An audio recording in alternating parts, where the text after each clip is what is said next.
Okay, our second 5 minutes is up. So let's take our dough out.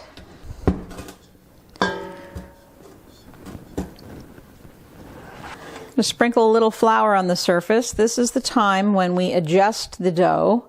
If your dough is too wet, you'll add a little more flour. If it's too dry, then at this point you can add just a little bit more water, or you can do that during the bulk ferment if you want to.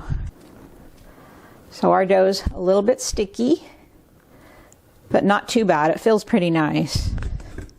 Okay, so let's knead this in a little bit of flour. Everybody's flour is different. So for this formula, your dough might be too tacky and wet, or it might be too dry. So just knead it in a little bit of flour, and you can tell. This dough feels lovely. It feels perfect. So I think we'll go ahead and put some oil on it and put it in a bowl.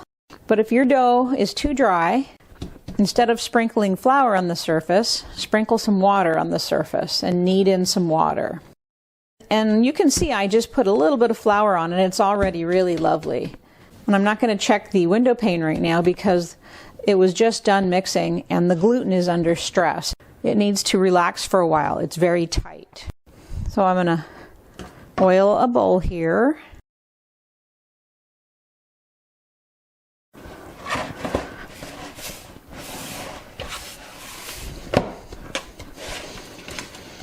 Make sure you have oil all over it.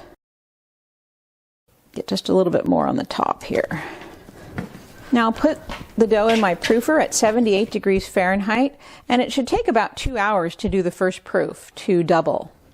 So let's go put it in the proofer. So here's my proofer. Got a little bit of water in the bottom. I've got my extra shelf in there. Check on it in an hour and a half, but it usually takes about 2 hours for it to do its first bulk ferment. So I'll be back to check on it. We have it at 78 degrees Fahrenheit.